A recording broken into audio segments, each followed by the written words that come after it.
28th of June, Rabbi Moore, Parsha Hashavua, Chukas. Hello, Rabbi Moore. Can you hear me? Yes, I can hear you clearly. Excellent.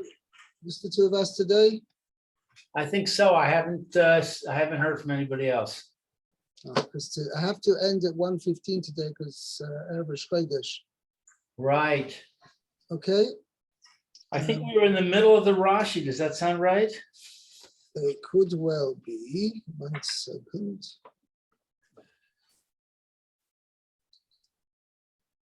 I think maybe it was Pasuk 10 or 9. I think it was 9. We've done that. Chatas he. We actually had done that at the end. We actually had finished that. So we're up to Pasuk 10. 10. Okay. The chibes ha-osef es afer ha-para es ha-gadav v'tamei ad ha'arev v'haisa livnei Yisrael v'lager Hagar b'socham lechukas olam. So let's see. The one who gathers the ash of the cow immerses. His clothes. Shall immerse his clothing and be tamei until evening. Yeah, but shall remain tamei until evening. But despite him having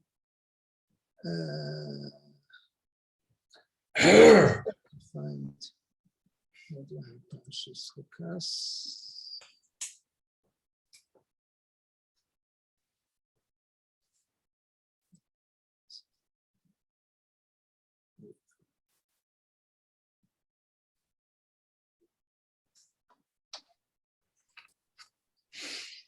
Somebody help me. I went on something else.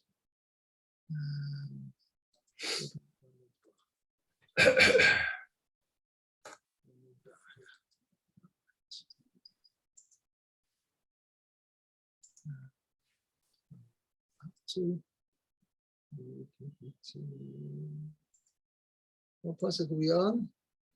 Yeah. 10. Shall wash his clothes and will remain impure until evening. Okay, but Tomei Adara means he will remain impure until evening. Okay, while Yisrael of Israel, this shall be.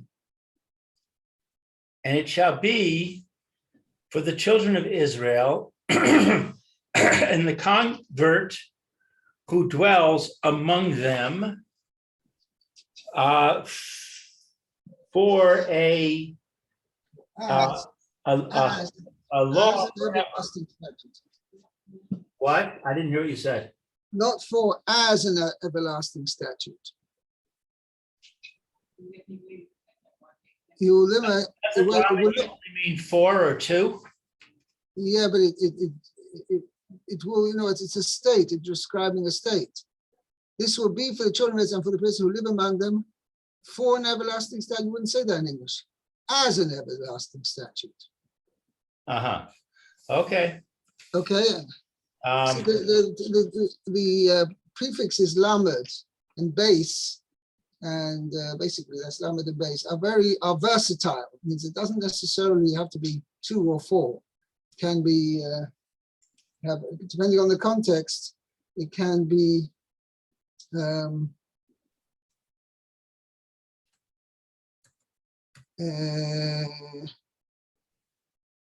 have different meanings.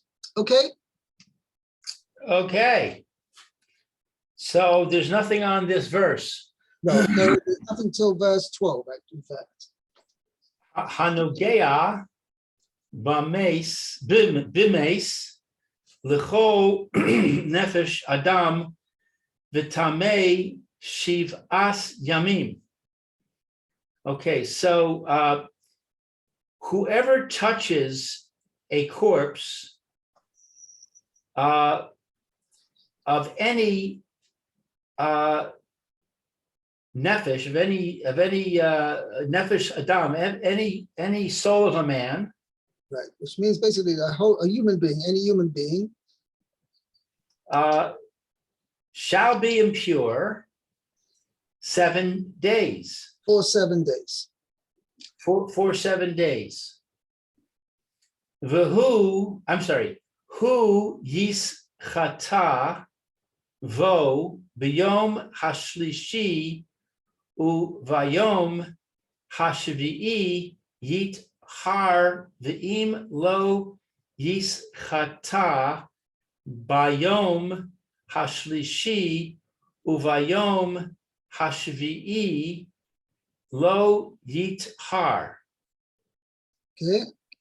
Okay, so let's see. He shall purify himself on the 3rd day and on the 7th day. Once on the 3rd day. So this is it. And on the 7th day, he will become. 7th day he shall be pure. He will become pure. And if not, but if he does not purify himself on the 3rd day and on the 7th and day, on the 7th, he will not be pure. right, he will not become pure. Okay, now it's interesting. I once had a whole argument because somebody vehemently attacked my translation of this pasuk, because I translated the first pasuk as follows: he shall purify himself with the cow's ashes, right, on the 3rd day, and on the 7th day he will become pure. But if he does not purify himself on the 3rd and on the 7th day, he will not become pure. Now, he took exception, and this has become I noticed the thing in recent times, people have been trying to read in Kriyas Torah as well to that effect. But in my opinion, it's a misconception. But anyway, if you read just the first half of the pasuk, it seems to imply he shall purify himself the cows on the 3rd day. On the 7th day, he will become pure. Means all he needs to do is purify himself of the cow's ashes on the 3rd day, and on the 7th day he'll become pure without purification. However, the second half of the pasuk says clearly not like that. But if he does not purify himself on the 3rd day and on the 7th day, and he's both, he will not become pure. So that clearly indicates he's got to do both.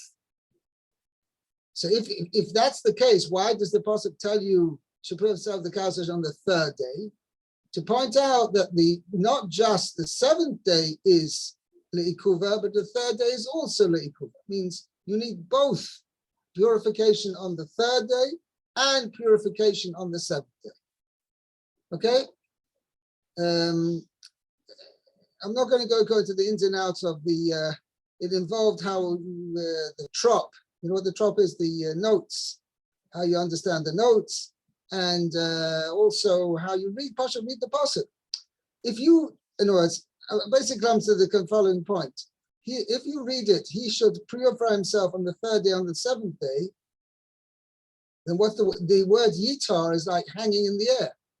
It should say veyitar, and he will then become pure. Just saying yitar clearly indicates that it's part of the previous phrase.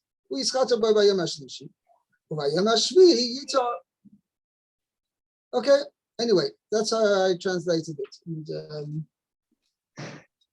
that l'chayr is the correct translation. Okay, let's see the Rashi. We're on pasuk 12. Yeah. Hu yit chata vo. He shall purify himself with it. Be afer hapara, with the ashes of the cow. Right. So that's, in other words, the pasuk doesn't tell you what boy is. So therefore, Rashi fills you in and tells you it means what we've been discussing before, i.e. the afer of the cow, the ashes of the cow. Okay. Meir, hello? Meir, you there? Meir, you are muted. Meir's muted. It's a mutiny here. Okay. No, the problem, I can't get you on my computer, so I have to use my cell phone. Okay. Okay, so where are we holding again? 12. 13. On what 13. chapter? Yeah, Pasuk, chapter 19, Pasuk 13. Oh, hold it, 1913. Okay, hold on.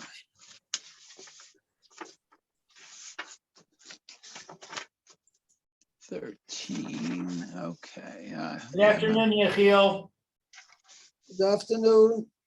I'm only on the air now Hi, for another Yechiel. 5 minutes, so you'll have to hop around. I Okay, sent you the link, Yechiel, by email. Okay, You said it. okay, let's read Pasuk Yud Gimel. Yud Gimel. Kol Hanogea, excuse me. Hold on 1 second. Kol Hanogea b'meit b'nefesh ha'adam asher yamut v'lo yitchata et mishkan Hashem timei v'nikrita hanefesh hahi miYisrael ki me nida lo zorak alav tamei yihye or tumato bo.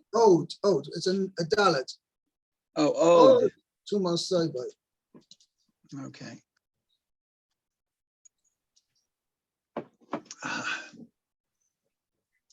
Okay. Yeah, I'm here. So let's see, whoever touches a dead person. Now let's see. The Nefesh Ha'adam Asher Yamos. That means the let's see, I translate soul. this. Corpse of a human being who dies. Oh, who dies. Okay. V'lo yischat, right? V'lo yischato, and he subsequently doesn't purify himself, right? With the ashes. Okay. Yeah. Es mishkan Hashem timei. He has defiled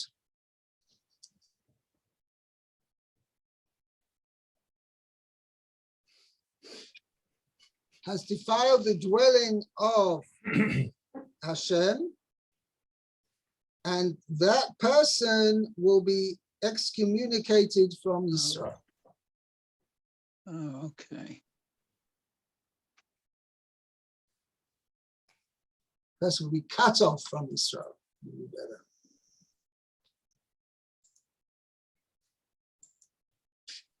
Okay. Yeah. Why? Kimei nidah lo zerak olav. For the waters of purification were not sprinkled upon him. Right? Okay. He will remain impure as long as he doesn't sprinkle upon himself. His impurity,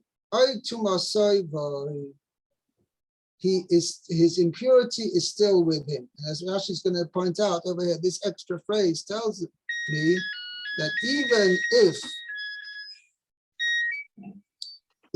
if he immerses himself in a mikveh, it's not going to help him.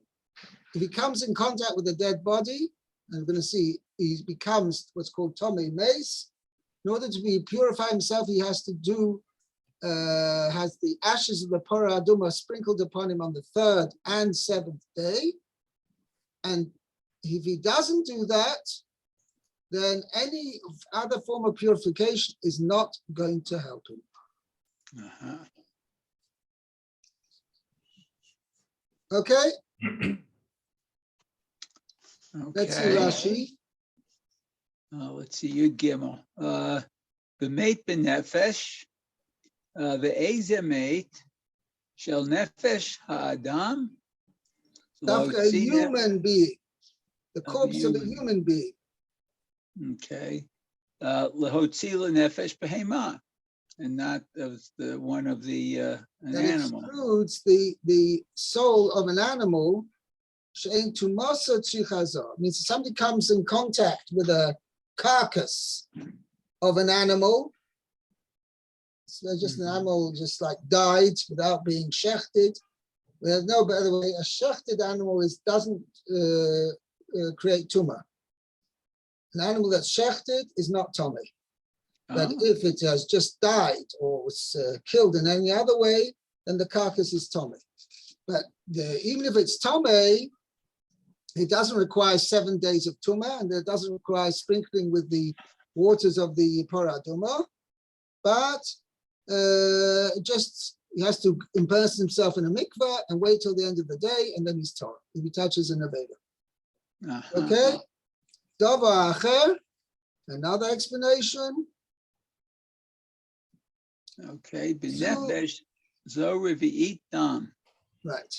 Even if he comes in contact, not with the actual body, the corpse, but just merely touches a revius of blood. According to different opinions, it's anywhere between 86 or 150 cc's of blood. That's called a revius. And basically the reason why it's called nefesh, because that's the minimum amount of blood a person can survive with. I think that's about 3.5 ounces, right? How much is an ounce? Excuse me, my ignorance. I mean, the Americans have a different girsa than the English, what an ounce is. Yeah. An ounce is a shot glass. Sorry? It's a shot glass. If you drink You're getting me whiskey, totally off. you know what an ounce is. Totally off target here. I wouldn't know how much a shot glass is. You don't drink whiskey? What? You don't drink ever? You don't ever drink? No, if anything, I drink wine. Ah, okay. You're missing out, Rabbi. Am I? I don't think so. A good l'chaim now and then is. I didn't say that. Whatever, it's fine. But the alcohol level in wine is enough for me. Okay, I have to adjourn here because I have Yom Kippur cotton. But Be'ezus Hashem will continue tomorrow. Okay, Yeshkaya. Very good. Bye bye. Thank you. Okay, bye now. Have a good Chodesh. Your, what is that? Guten Chodesh.